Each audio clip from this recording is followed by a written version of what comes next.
Halo semuanya para pecinta timnas Indonesia. Kali ini saya kembali ke hadapan kalian dengan informasi terbaru tentang pemain naturalisasi.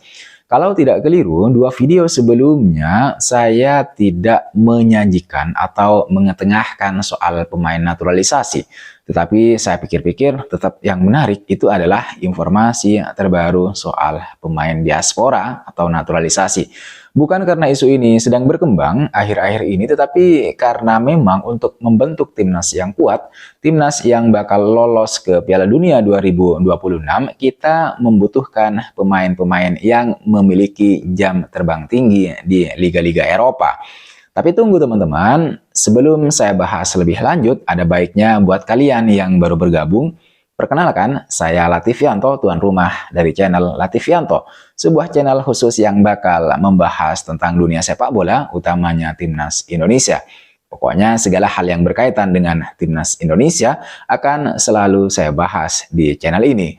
Jadi buat kalian yang berkenan, monggo di subscribe dan jangan lupa klik juga tombol like-nya.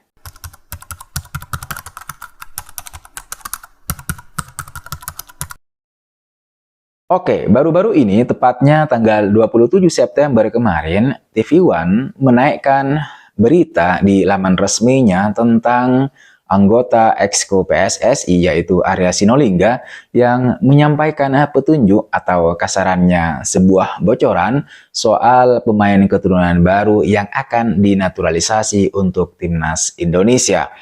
Bocoran atau petunjuk yang disampaikan oleh Arya Sinulinga ini tidak terlepas dari PSSI yang terus berupaya untuk memperkuat timnas Indonesia menjelang kembali untuk bertarung di putaran ketiga kualifikasi Piala Dunia 2026 zona Asia.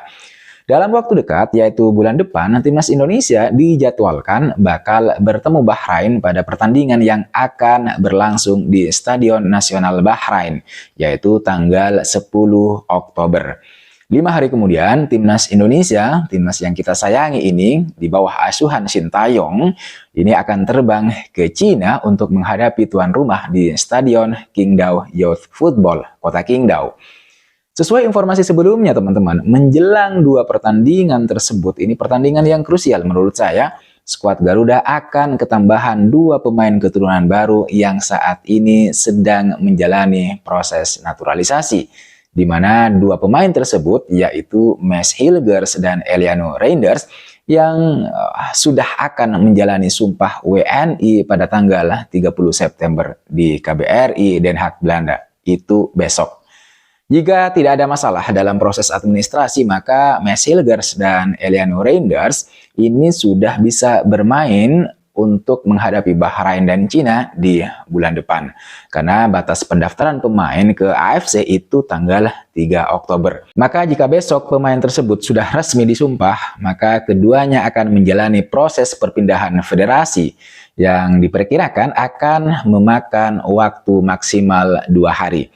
Baru kemudian paling lambat yaitu tanggal 3 Oktober dua pemain tersebut sudah didaftarkan ke AFC. Lalu pertanyaannya, siapa sih pemain keturunan baru yang akan dinaturalisasi oleh PSSI setelah Mads Hilgers dan Eliano Reinders?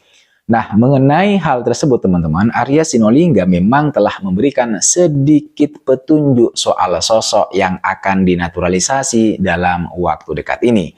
Arya Sinulinga memang tidak membeberkan atau menjelaskan secara jelas siapa nama pemain yang bakal dinaturalisasi tersebut.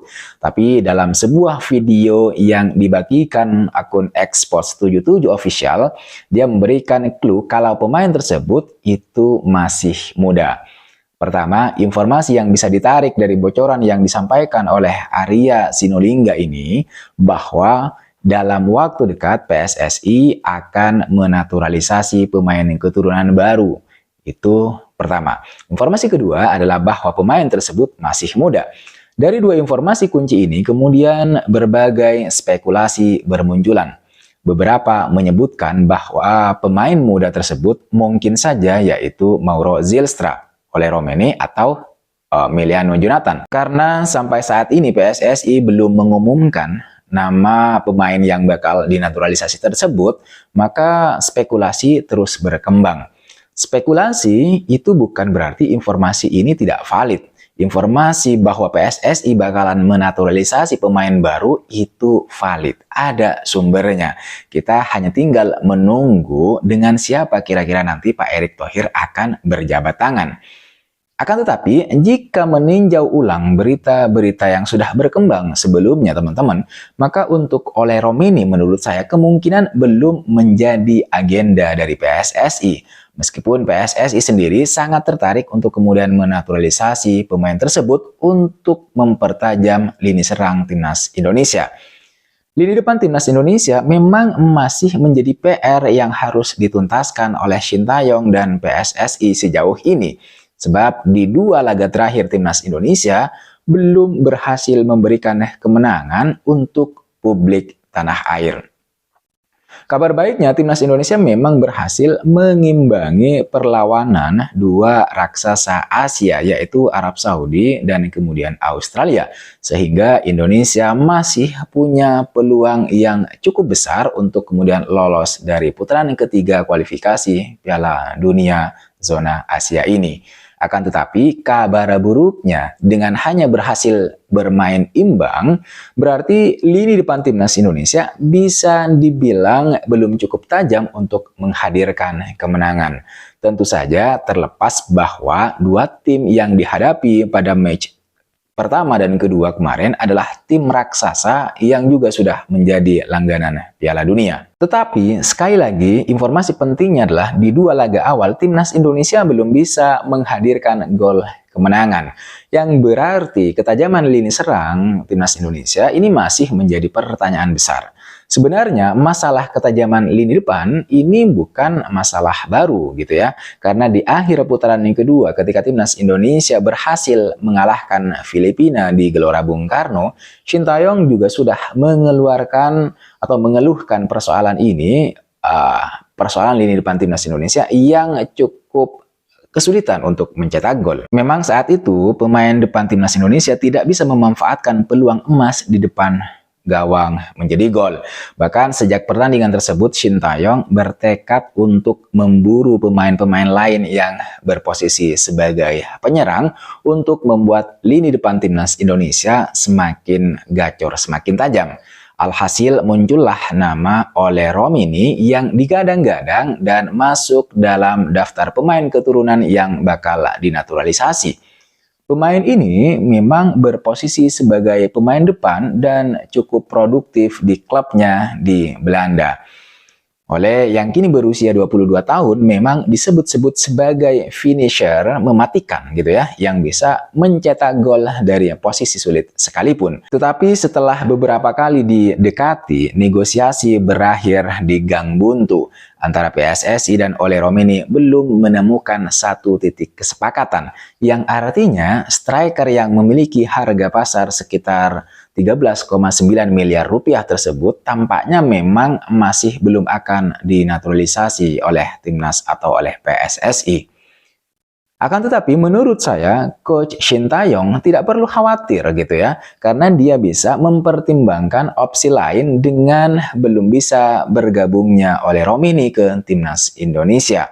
Opsi lain yang saya maksud adalah Sintayong bisa mempertimbangkan pemain keturunan lain yang lebih muda, yaitu dalam konteks ini Mauro Zylstra yang saat ini bermain untuk FC Volendam U21, klub kasta kedua Liga Belanda. Ketika Arya Sinulinga membocorkan pemain keturunan baru yang akan dinaturalisasi oleh PSSI bahwa pemain tersebut adalah pemain yang masih muda, beberapa orang memang langsung memunculkan nama pemain ini, yaitu Mauro Zylstra. Apalagi memang kabarnya berkas-berkas pemain atau berkas-berkas persyaratan naturalisasi pemain ini itu sudah masuk ke PSSI dan sedang dalam pertimbangan untuk dinaturalisasi atau tidak. Clue yang disampaikan oleh Arya Sinulinga bisa saja mengarah kepada pemain ini. Selain dia masih muda, dia juga salah satu pemain yang memang dari awal sudah tertarik kepincut untuk bermain dengan timnas Indonesia. Mauro Zylstra ini belum diketahui berapa harga pasarnya. Bahkan di laman resmi Transfer Market itu value pemain ini juga tidak terdeteksi. Mungkin karena dia belum masuk ke bursa pemain profesional untuk klub senior. Kembali lagi ke soal opsi lain yang bisa dipertimbangkan oleh pelatih Shin Tae-yong dengan belum bisa dinaturalisasinya oleh Romeni, maka menurut saya Mauro Zylstra bisa menjadi alternatif karena memang opsi untuk pemain depan timnas Indonesia saat ini masih sangat kurang terbatas. Meskipun ada Dimas Derajat, Hoki Caraka, lalu kemudian Ramadan Sananta yang moncer di klub, tapi belum tentu Shin Tae-yong bakal menurunkan mereka karena sepertinya ketiga pemain tersebut kurang masuk ke dalam skema Shin Tae-yong.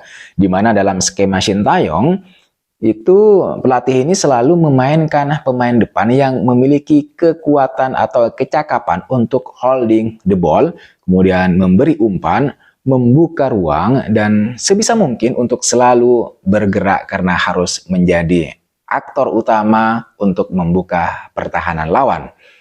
Selama ini yang sering menjadi pemain utama dari skema Shin Tae-yong adalah Rafael Struijk di lini depan. Dan ini menurut saya wajar karena Rafael Struijk sendiri memiliki etos kerja yang bagus, etos kerja yang besar untuk mencari ruang, memegang bola, atau bahkan melakukan pergerakan tanpa bola untuk membongkar pertahanan lawan. Menurut saya pemain-pemain seperti Ole Romeni, Mauro Zylstra, kemudian Jens Raven ini bakalan cocok dengan skema Shin Tae-yong karena ketiga pemain ini bukan tipe pemain yang bukan tipe pemain depan yang hanya bisa menunggu bola-bola matang di depan gawang gitu. Tetapi juga bergerak untuk mencari ruang, menjemput bola, membuka ruang baik bagi dirinya sendiri maupun untuk rekan-rekan timnya yang lain. Terlepas dari itu semua teman-teman, tetap kita harus menantikan kabar terbaru dari pemain keturunan baru yang akan dinaturalisasi oleh PSSI. Siapapun yang nanti bakal dinaturalisasi, mudah-mudahan pemain tersebut bisa memberikan kontribusi yang positif, kontribusi yang besar bagi perkembangan timnas Indonesia ke depan, terutama di putaran ketiga kualifikasi Piala Dunia 2026 zona Asia. Saya kira itu teman-teman yang bisa saya bahas di video kali ini. Terima kasih sudah menonton video ini sampai selesai. Di akhir video ini saya ingin mengucapkan banyak terima kasih buat kalian yang sudah subscribe, buat kalian yang sudah memberikan kritik, saran, dan masukannya ya, secara umum telah memberikan komentar. Jangan lupa like, comment, dan subscribe. I'll see you on the next video.